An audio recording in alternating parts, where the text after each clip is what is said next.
तो नमस्कार। आज की इस वीडियो में बात करेंगे।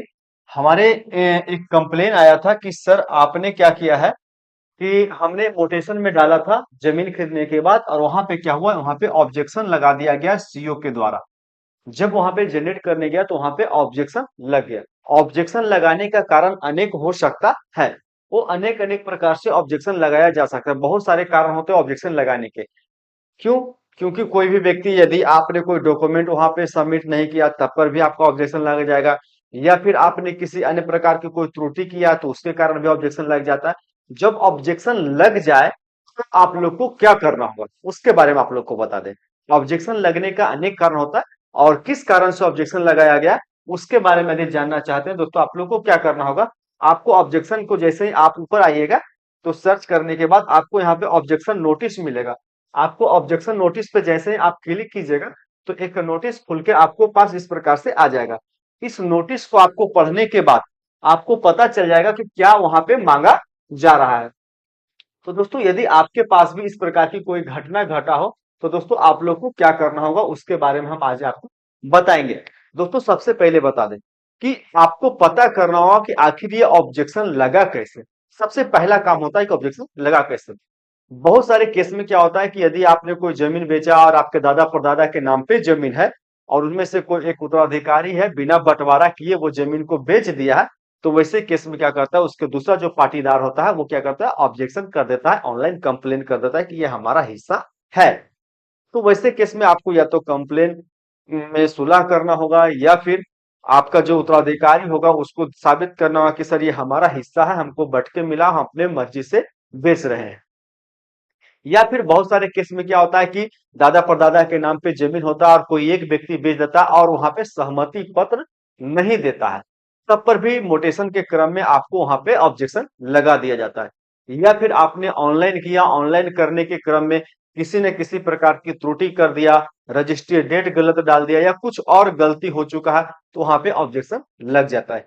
या फिर उस जमीन में विवाद है तो पर भी वहां पे लोग ऑनलाइन कंप्लेन करने के बाद ऑब्जेक्शन लगा दिया जाता है। तो ऑब्जेक्शन लगाने के बाद क्या होता है कि वहां पे एक डेट दिया जाता है, हेयरिंग डेट। यानी कि हेयरिंग डेट देने के बाद आप लोगों को क्या करना होगा। मान लिया जाए कि आप लोगों को पता चल गया कि हेयरिंग डेट इस डेट में है, तो आपको क्या करना होगा। सबसे पहले तो आपको पता करना होगा कि किस कारण से वहां पे ऑब्जेक्शन लगा है। मान लिया जाए कि सहमति पत्र आपने नहीं दिया है, नहीं जमा किया है, वहां पे मांगा गया है।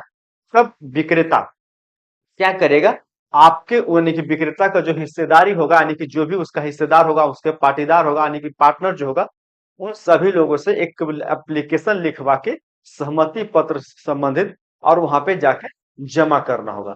मान लिया जाए कि किसी व्यक्ति ने ऑब्जेक्शन किया ऑनलाइन कि ये जमीन मेरा है, मेरा इसमें हिस्सा है, और ये व्यक्ति उस जमीन को बेच दिया है। तो वैसे केस में किस कारण से आपने बेचा, किस आधार पे आपने बेचा, वो आपको प्रूफ करना होगा। और जो उसमें मांग करेगा कि ये हमारा जमीन है, उसमें मेरा हिस्सा है, वो भी उसको प्रूफ करना होगा कि इस जमीन का मैं भी उत्तराधिकारी हूं। तो दोस्तों, इस प्रकार से आपको, और जो व्यक्ति खरीदार और जो विक्रेता है, यानी कि जब सीईओ ऑब्जेक्शन लगा देता है तो हेयरिंग के डेट में दोनों व्यक्ति को अपने अपने डॉक्यूमेंट के साथ में उसी डेट में प्रेजेंट होना होता है। यदि आप प्रेजेंट वहां पे नहीं होते, सीईओ के सामने नहीं जाते और आपने अपने डॉक्यूमेंट को नहीं रखते हैं और अपने अपने बात को नहीं रखते हैं, तब वहां पे क्या हो जाएगा, ऑब्जेक्शन को डिक्लीन कर दिया, यानी कि ऑब्जेक्शन को हटा दिया जाएगा, खारिज कर दिया जाएगा कि आपने बेफालतू को ऑब्जेक्शन किया है, उसका कोई वैलिडिटी नहीं है। तो दोस्तों, जिन लोगों के साथ भी इस प्रकार की घटना घटे, यानी कि कोई ऑब्जेक्शन लगे, तो सबसे पहले पता कीजिए कि किस कारण से ऑब्जेक्शन लगा है। उसके अनुसार से आप अपने डॉक्यूमेंट को तैयार कीजिए। डॉक्यूमेंट को तैयार करने के बाद जिस डेट का हेयरिंग है उस डेट में आपको हर हाल में जाना होगा, चाहे आपको वहां पे कितना भी टाइम वेट क्यों ना करना पड़े, आपको हर हाल में वहां पे जाना होगा। यदि आप नहीं जाते हैं और आपके साथ किसी प्रकार की दिक्कत होता तो हो सकता है आपका एप्लीकेशन को रिजेक्ट भी किया जा सकता है, यानी कि गलती वगैरह आपने अप्लाई कर दिया, कोई डॉक्यूमेंट आपने नहीं दिया, तो वैसे केस में वहां पे रिजेक्ट भी कर दिया जाएगा।